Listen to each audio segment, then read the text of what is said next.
How many times a day should I be pinning on Pinterest? How many boards should I have? How many intervals should I be using between my pins? These are all of the questions that business owners love to obsess over and also love to ask me about. So in today's episode, we are going to break down what the difference is between your Pinterest tactics and what your Pinterest strategy is when it comes to marketing on the visual search engine.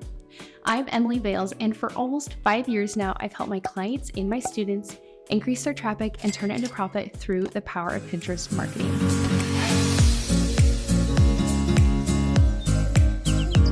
Okay, so we are going to be talking, like I said, about the difference between your strategy and your tactics, but then I'm also going to be breaking down a little bit more about those tactics and answering some of those popular questions that I get asked frequently. So first of all, let's talk about what your Pinterest strategy is. Your Pinterest strategy is your long-term goal for the platform, why you are using the platform. And I just want to say that your Pinterest strategy does not change frequently. And I think that people get their strategy confused with their tactics, because your tactics are the shorter term goals that can and will change frequently. So for example, my Pinterest strategy is to essentially build my email list. I have some high ticket offers, and most people aren't going to find those on Pinterest and then just be ready to buy right away. For example, my signature course is $9.97. Now, sometimes it does go on sale for half off and it's $4.97, but that's pretty expensive. So for that comprehensive Pinterest course, a lot of times I'm going to have to essentially nurture my audience and explain to them why they would want to invest that amount of money on my comprehensive, course. And so building my email list allows me to build that like, know, and trust factor, and it really allows me to position myself as the Pinterest expert I am, so then people can decide if they want me to be their Pinterest guide. So that is my strategy for using Pinterest, to build my email list. So I want you to think about right now what your business is and ultimately what your long-term goal is for the platform. Now, obviously, most people's long-term goal is somehow eventually going to be probably leading back to making money, right? So if you are marketing on the platform, you obviously probably want to be monetizing, but that could look a little bit different. So like I said, I am not just maybe going directly for the sale on Pinterest, but a step before the sale is going to be getting on my email list so I can share more with my audience. So hopefully that makes sense. I would love to know what your business model is, what your niche is. Let me know in the comments, and then I can kind of guide you in regards to not only your strategy, but also some of the questions you might have when it comes to your tactics. So I would love for you to not only subscribe to my channel, but then also tell me more in the comments, because that's going to allow me to guide you. And one thing I do teach in my comprehensive Pinterest course is that there is not really a one size fits all when it comes to Pinterest marketing, because everybody's business is different and unique. So when we're thinking about the tactics now, so we've addressed what your strategy is, that long-term goal that will not be changing frequently. Your tactics, like I said, are those shorter term goals that can and will change frequently. So some examples of tactics would be how many times a day you're pinning, how many static pins a day you're pinning versus how many video pins, the intervals you're using between when you pin a pin to the first board and then that second board. So let's go ahead and talk about the pins per day, because that is such a popular question. Spoiler alert, there is not a magic number.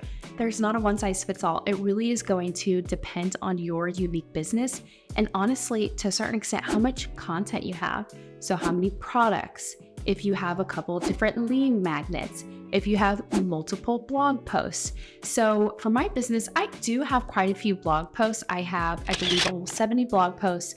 I have 45 now YouTube episodes. So you can see I'm getting, a decent base of long form content. So that gives me a lot of different places that I can be directing my pins to.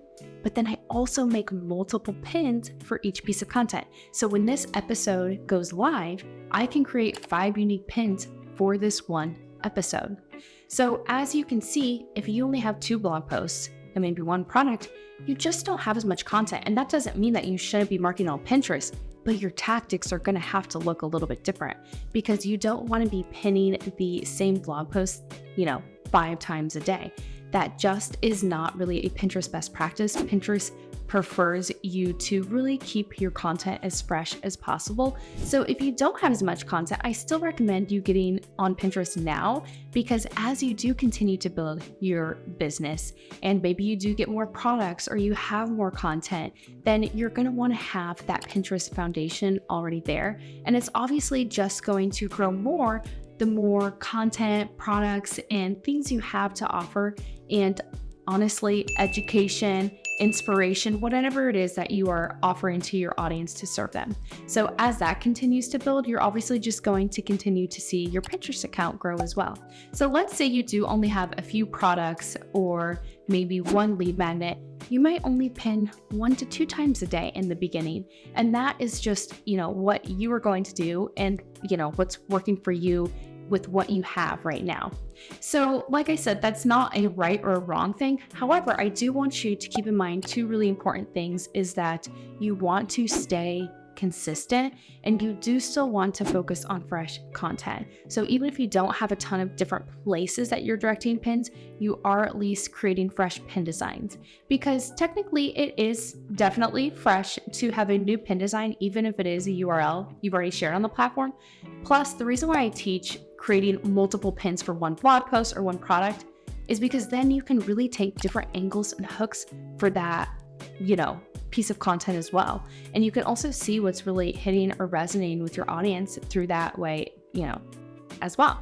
So another tactic when you were thinking about, so we kind of addressed there how many pins a day. It's really going to depend on, what you have within your business.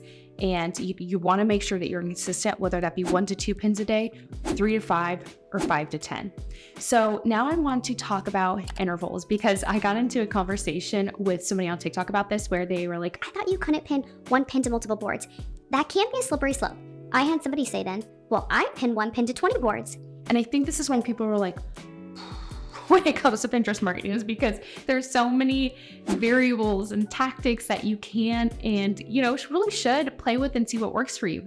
However, there are some best practices that you don't want to diverge from.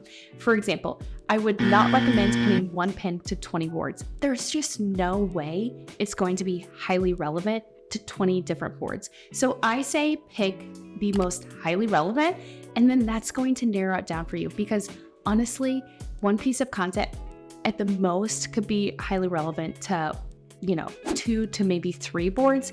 A lot of times it's going to be 1 to 2 boards. So for example, I have my Pinterest manager training and I direct pins there.